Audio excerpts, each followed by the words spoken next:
I've always had this phobia about going into public toilets. You know, I walk in there and I'd be the only person in there, which is in itself a little bit creepy, and I'd go into the cubicle and I'd be preparing to do my business and I look down into the bowl and I see a severed hand.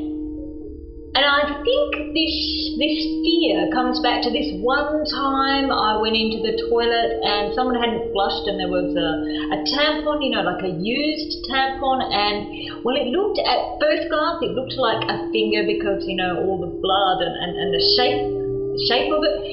So I think over time that the finger grew into a whole hand, and so you read so much, don't you, you know, about how women just aren't safe in public toilets. Well, any public space really, but you go in and you can think you're alone in there because no one was there when you went into the cubicle, but the next thing you know, you flush and you open the cubicle door and there is like a knife-wielding maniac with a raging hard-on standing there waiting for me. And I think, or the cleaner.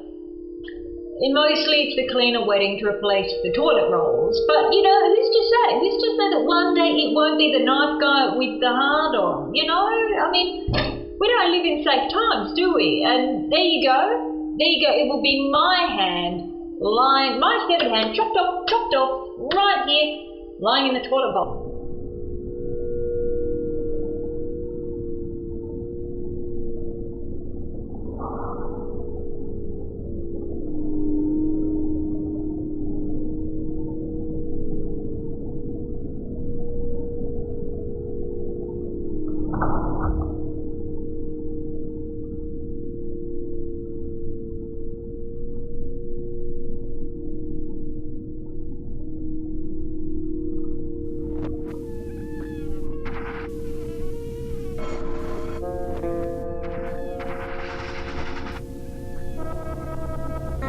One of my little phobias is that one day I will go to the fridge and I'll open the door, and instead of finding the cheese, I will find a decapitated head or a dead cat, as though my neighbour has gone psycho and broken in and left this dead cat in my fridge as a sort of a warning that I will be next.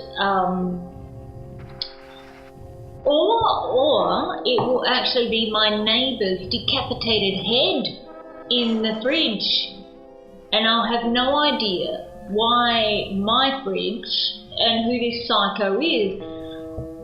I mean, what are the chances really? But still, I like this full of surprises, isn't it? And you know, mostly though, I do find the cheese often a little mouldy because, yeah, I buy the big blocks and I think I'm going to get through it, but I don't, and it goes that sort of stiff yellow and blue, the blue mould, and I think mould is actually some kind of penicillin, isn't it? I seem to recall my father telling me that it was quite safe, even quite good for you to eat that blue mould, but well, he had a bit of a drinking problem really, didn't he? I mean, that's how he got his secretary pregnant. So, but look, I'm sure he didn't lie about the mould or cheese. I mean, he may have lied about everything else, but that mould thing, I'm pretty sure he was telling the truth about that.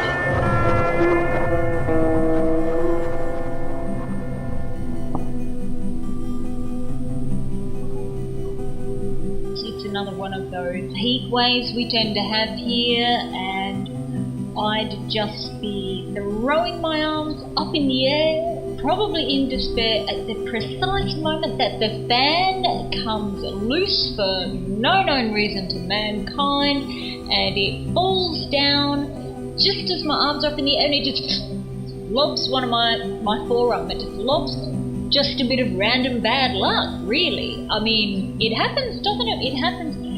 And then I'd be, the blood would spatter the walls and it would puddle on the floor, and I'd slip over. I'd even slip over in a puddle of my own blood and crack my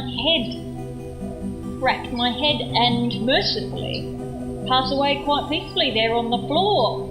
Or the ambulance would arrive in time, but then I'd have to figure out how to live with one arm. Well, 1.5 arms.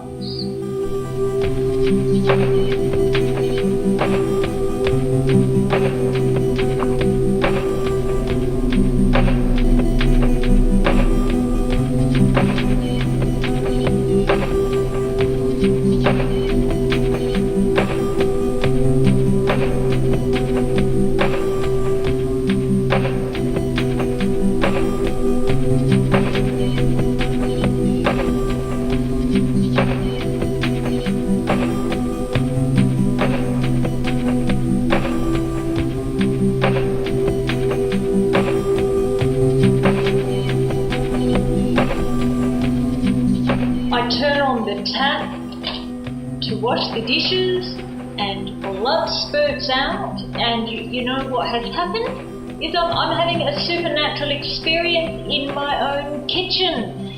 Satan has taken up residence in my hot water system, and I'm washing the dishes in the blood of the slain.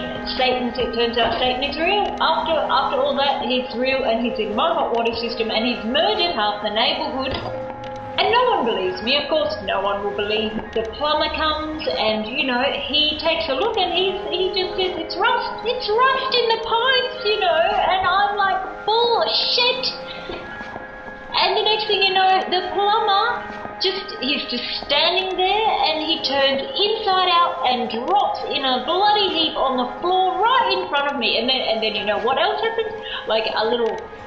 It's like this little fire starts, and the next thing I know, he's these ashes. The plumber has turned into ashes, and all I can do now is just get a dustpan and a brush and sweep him up and pop him in the rubbish bin.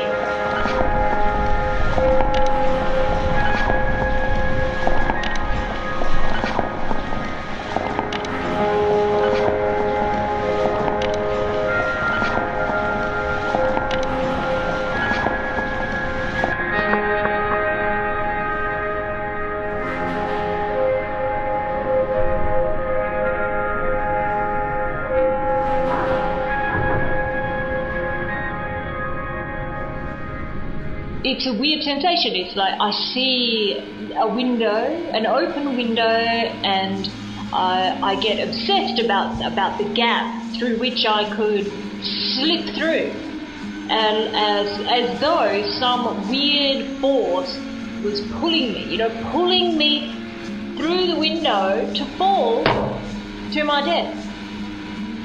Unless, of course, I fell on somebody who happened to be walking by right at that moment that I dropped. Maybe an obese lady who'd be all sort of soft. She'd break my fall, and maybe, if luck were on her side, she would be big enough to sort of bounce off the pavement. And maybe an experience like that could be one of those really positive, life-changing experiences whereby she goes on a diet and decides to drink more juice. I mean, that's the best case scenario, because, otherwise she'd be dead, I guess. Her head cracked and her brains all over the pavement. But, ideally, she'd go on a diet afterwards.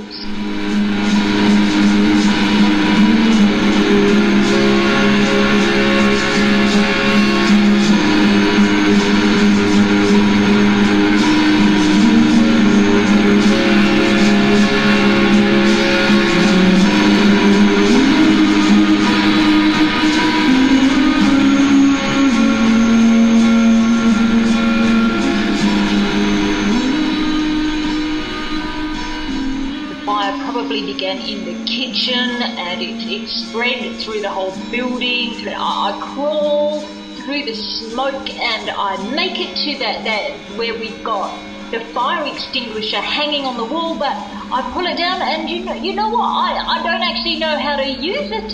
I go up in smoke. I go up in smoke.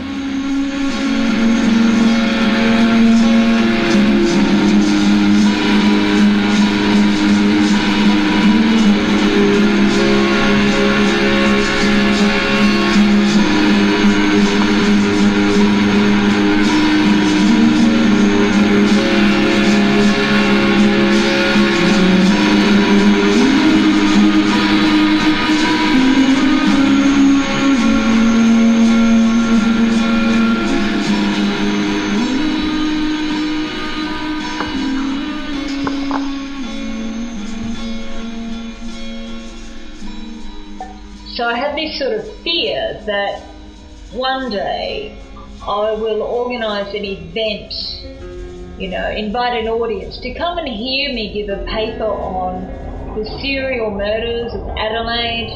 The next thing you know, all of this repressed lust swimming around in my body suddenly rears up like a mad beast, and the next thing you know, I take my clothes off and I start masturbating naked in front of this audience who have come to hear a talk about serial murder. So turning my celibacy into some kind of performance art by accident. Like I meant to say something about, I wonder if I'd orgasm. I wonder if I could. It's an interesting question, I guess. But yeah, so those are some of my little phobias. Spiders don't bother me so much. I think you just have to get a jar and a little piece of cardboard and carry the big ones out and put them in the garden, really.